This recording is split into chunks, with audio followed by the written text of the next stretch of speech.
Hello friends, मैं बबुल नायक आप सभी को मेरे चैनल बीएन अकाउंटिंग पे मैं स्वागत करता हूं। आज हम चैप्टर 2 स्टैंडर्ड 11 सब्जेक्ट अकाउंट करने वाले हैं। चैप्टर नंबर 2 के अंदर हम मैक्सिमम आज ट्रांजैक्शन के बारे में सीखने वाले कि ट्रांजैक्शन होता क्या है। चलिए वीडियो स्टार्ट करते हैं। हेलो फ्रेंड्स, मैं बबुल नायक आप सभी को मेरे चैनल बीएन अकाउंटिंग पे मैं स्वागत करता हूँ। आज हम चैप्टर 2 स्टैंडर्ड 11 सब्जेक्ट अकाउंट करने वाले हैं। चैप्टर नंबर 2 के अंदर हम मैक्सिमम आज ट्रांजैक्शन के बारे में सीखने वाले कि ट्रांजैक्शन होता क्या है। चलिए वीडियो स्टार्ट करते हैं। चलिए वीडियो में हम आ चुके हैं। चैप्टर नंबर 2 व्यवहारों की दोहरी असर सब्जेक्ट अकाउंट है, जिसमें हम सबसे पहले हम पढ़ने वाले कि धंधा के व्यवहार होता क्या है। धंधा के व्यवहार इंग्लिश में जिसको हम कहते हैं बिजनेस ट्रांजैक्शन। तो जो व्यवहार के सबसे पहले मैं डेफिनेशन आपको समझा देता हूँ कि धंधे के व्यवहार का डेफिनेशन क्या है, मतलब उसका अर्थ क्या है। दो या दो से अधिक व्यक्तियों के बीच धंधा के लिए वस्तु और सेवा का रोकड़ अथवा उधार अथवा दोनों में विनिमय हो। ओके, सबसे पहले मैंने क्या लिखा है, दो या दो से अधिक। दो या दो से अधिक, जैसे कोई भी व्यवहार करना हो तो कम से कम दो व्यक्ति होना चाहिए। जैसे मैं ऐसा बोलता हूँ कि मैंने 5,000 का माल खरीदा, तो मैंने खरीदा पहला व्यक्ति, तो किसी के पास तो मैंने खरीदा होगा ना, तो दो व्यक्ति हुआ ना। मतलब कोई भी ट्रांजैक्शन करने के लिए कितना व्यक्ति होने चाहिए, कम से कम तो दो व्यक्ति होना चाहिए, दो से अधिक हो सकते हैं। इसलिए यहाँ पे लिखा है दो या दो से अधिक व्यक्तियों के बीच धंधा के लिए, मतलब हमारे व्यवसाय के लिए वस्तु और सेवा का रोकड़ अथवा उधार अथवा दोनों में विनिमय। मतलब धंधा के लिए जो वस्तु की खरीदी बिक्री या किसी को भाड़े में देना, मतलब सेवा में वही आ जाता है।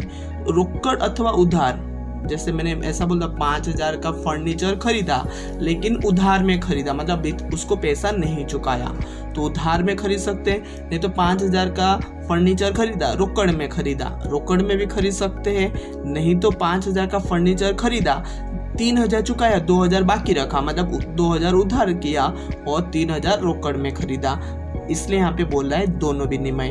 वापस से डेफिनेशन बोला, दो या दो से अधिक व्यक्तियों के बीच धंधा के लिए वस्तु और सेवा का रोकड़ अथवा उधार में अथवा दोनों में विनिमय, अर्थात धंधा के व्यवहार। ये 1 नंबर में थियोरी में भी बहुत बार पूछा जाता है। चलिए अब थोड़ा डीप में आपको समझाता हूँ धंधा के व्यवहार, जिसके अंदर मैंने बोला कि एक व्यवहार होना चाहिए। व्यवहार कैसा होना चाहिए, आर्थिक होना चाहिए। आर्थिक मीन्स रिलेटेड पैसा, ओके, पैसे में होना चाहिए। जैसे मैं बोलता 5,000 का फर्नीचर खरीदा, तो यहाँ पे हम माप सकते हैं कि 5,000 मतलब आर्थिक व्यवहार है।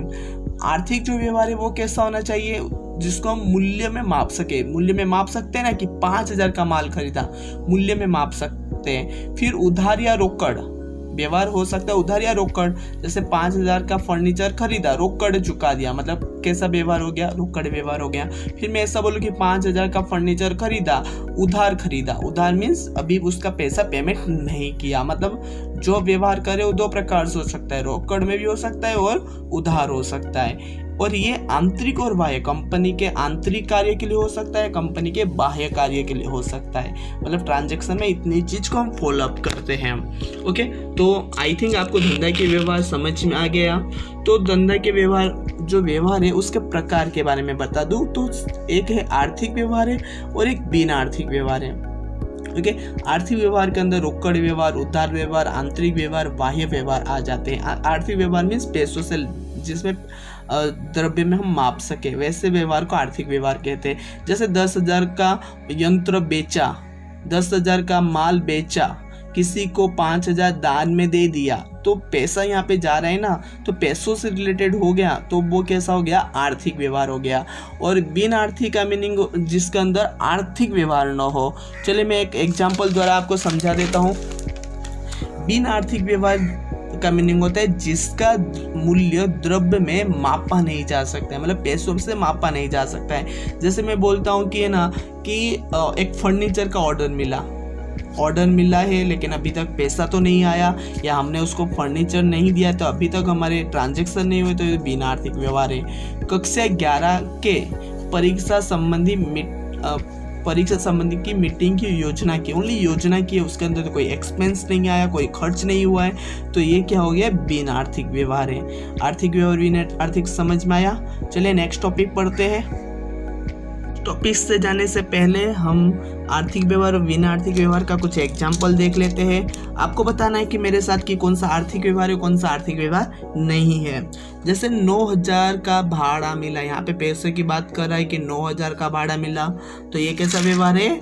आर्थिक व्यवहार है। ओके, पता चला ना, ये आर्थिक व्यवहार है। 10,000 का ब्याज चुकाया पैसा की लेन देन हुआ, तो ये कैसा व्यवहार है? आर्थिक व्यवहार है। ओके, तीसरा 15,000 का माल भेजने का ऑर्डर मिला है, क्या हमने उसको माल भेज दिया? तो नहीं भेजा। क्या हमने 15,000 हमें मिल गया? तो नहीं मिला। कहीं पे बोला है मिला पैसा? नहीं बोला है। तो ये कैसा व्यवहार हो गया कि बिना, मतलब ये आर्थिक व्यवहार नहीं है, तो बिना आर्थिक व्यवहार है। पता चला? बिक्री में वृद्धि हो इसलिए सेल्समैन के साथ मीटिंग किया, मतलब हमारी जो सेल है, मतलब बिक्री, उसमें वृद्धि हो इसलिए हमने क्या किया? सेल्समैन के साथ एक मीटिंग की। तो इसमें कोई पैसों की लेन देन है? नहीं है। तो ये कैसा व्यवहार है? बिना आर्थिक व्यवहार है। आया समझ में?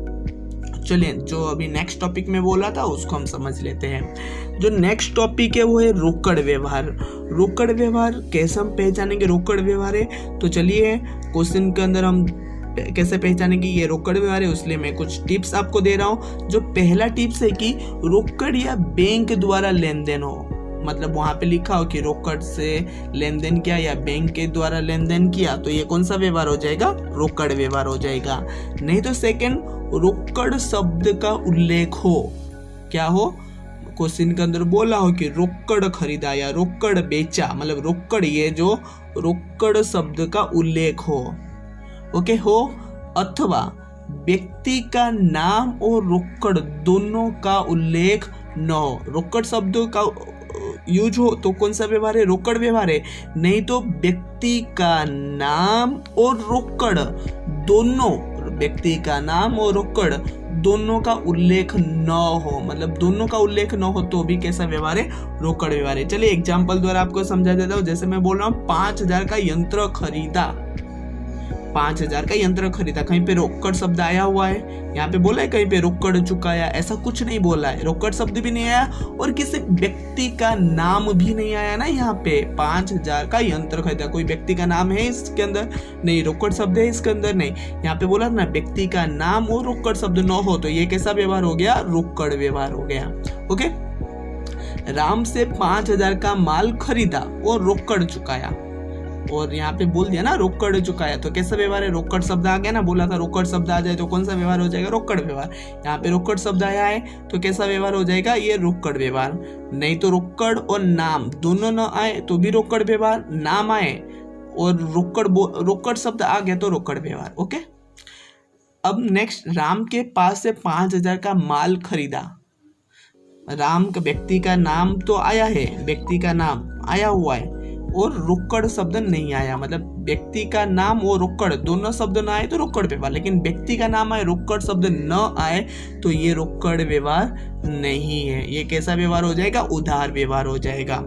ओके, रोकड़ व्यवहार समझ में आ गया। चलिए उधार व्यवहार समझ लेते हैं।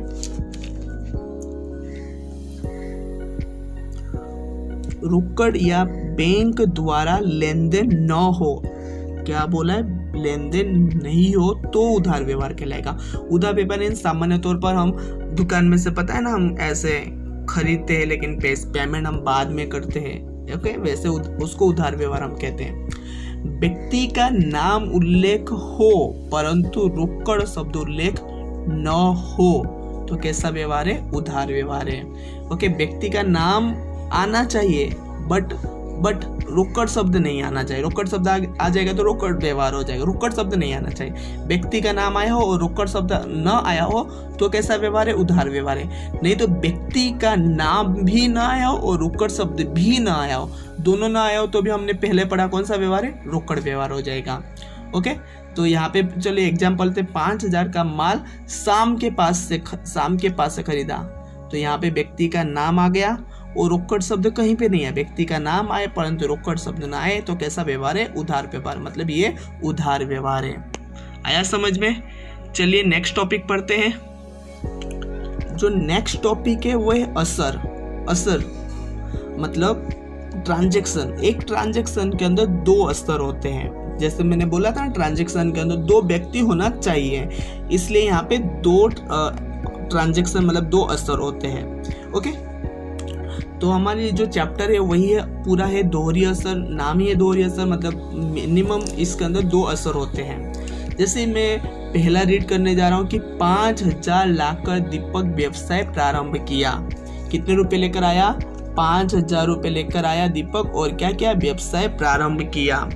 अब 5,000 लेकर आया, एक तो 5,000 लेकर आया, दूसरा किसने व्यवसाय स्टार्ट किया? दीपक। तो दीपक क्या है? कंपनी का मालिक है, और मालिक पैसा लेकर आता है तो उसको हम क्या कहते हैं? पूंजी कहते हैं। चैप्टर नंबर 1 में हमने पूंजी पढ़ा होगा कि पूंजी किसे कहते हैं, तब मैंने बोला कि मालिक द्वारा लाए जाने वाले पैसे या संपत्ति को हम पूंजी कहते हैं। तो यहाँ पे दीपक लेकर आया 5,000।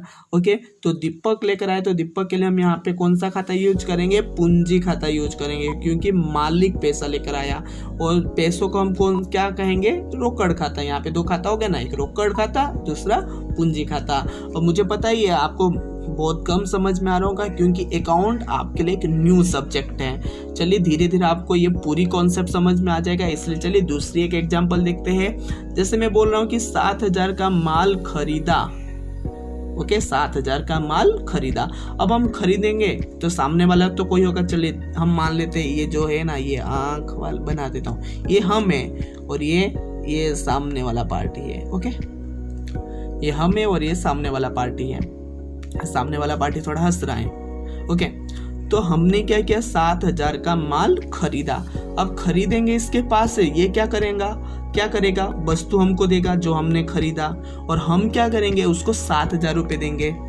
सामने वाले पार्टी से खरीदेंगे तो हम जो खरीदेंगे वस्तु वो हमें देगा, और हम उसको क्या करेंगे? 7,000 रुपये देंगे। ओके, इतना आया समझ में? तो यहाँ पे 7,000 रुपये मतलब पैसों की बात हुआ है तो कौन सा खाता हो गया? 2 असर देना है ना, तो पहला रोकड़ खाता हो गया, और हमने उसके पास से वस्तु खरीदा। लेकिन यहाँ पे वस्तु का नाम दिया है कि हमने क्या खरीदा उसके पास से नहीं दिया है, तो इसलिए हम यहाँ पे क्या लिख देंगे? क्या किया? हमने खरीदा, इसलिए खरीद खाता। क्या लिखेंगे? खरीद खाता। लेकिन यहाँ पे ऐसा बोला होता 7,000 का माल के जगह पे फर्नीचर बोल दिया होता कि फर्नीचर खरीदा, तो यहाँ पे 2 असर क्या होता? यदि फर्नीचर हम खरीदते तो सामने वाला पार्टी हमको क्या देता? फर्नीचर देता, और हम उसको क्या देते? पैसा देते, मतलब रोकड़ देते। तो एक रोकड़ खाता था, लेकिन खरीद जगह पे क्या आ जाता? फर्नीचर खाता आ जाता। समझ में आया? यहाँ पे वस्तु का नाम नहीं दिया इसलिए खरीद खाता लिखा, लेकिन यदि वस्तु का नाम दे दिया जाए तो आपको नाम लिखना है। आया? यहाँ पे फर्नीचर खाता और रोकड़ खाता। चलिए आगे और एग्जांपल देखते हैं जिससे आपको बेटर तरीके से और समझ में आ जाएगा। चलिए, और नेक्स्ट है कि 2,000 का वस्तु बेचा। वस्तु बेचेंगे तो हमारे पास से क्या जाएगा?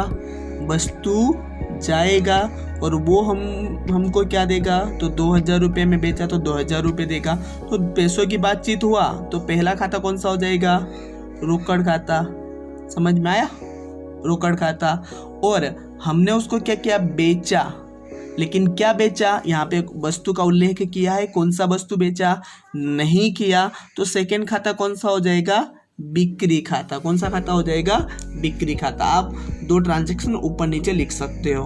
ओके, 2,000 रुपये में बेचा इसलिए रोकड़ खाता, और दूसरा यहाँ पे वस्तु का नाम नहीं दिया इसलिए बिक्री खाता। और यहाँ पे रोकड़ खाता आने का रीजन भी बता देता हूँ, क्योंकि 2,000 का वस्तु बेचा, ये कैसा व्यवहार है? उधार व्यवहार नहीं है। देखो यहाँ पे रोकड़ व्यवहार है। ओके, रोकड़ व्यवहार कैसे पता चला? क्योंकि व्यक्ति का नाम और रोकड़ दोनों शब्द नहीं दिया है, तो कैसा हो जाएगा? रोकड़ व्यवहार हो जाएगा, इसलिए यहाँ पे रोकड़ खाता आया हुआ है। ओके, नेक्स्ट चलो रीड करते हैं कि 8,000 का यंत्र बेचा। क्या बेचा? यंत्र बेचा। तो हमारे पास से क्या जाएगा? हमारे पास से यंत्र जाएगा, और उसके पास से क्या आएगा? हमारे पास 8,000 रुपये आएंगे, क्योंकि 8,000 में बेचा। एक तो 8,000 रुपये में बेचा इसलिए एक तो रोकड़ हमारे पास पैसा आएगा, इसलिए रोकड़ खाता हो गया।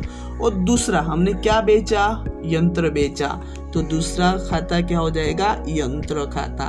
और ऊपर हमने वस्तु बेचा था, वस्तु का नाम नहीं दिया था इसलिए बिक्री खाता, और यहाँ पे वस्तु का नाम दे दिया यंत्र, इसलिए यंत्र खाता। आई थिंक आपको ये समझ में आ गया होगा।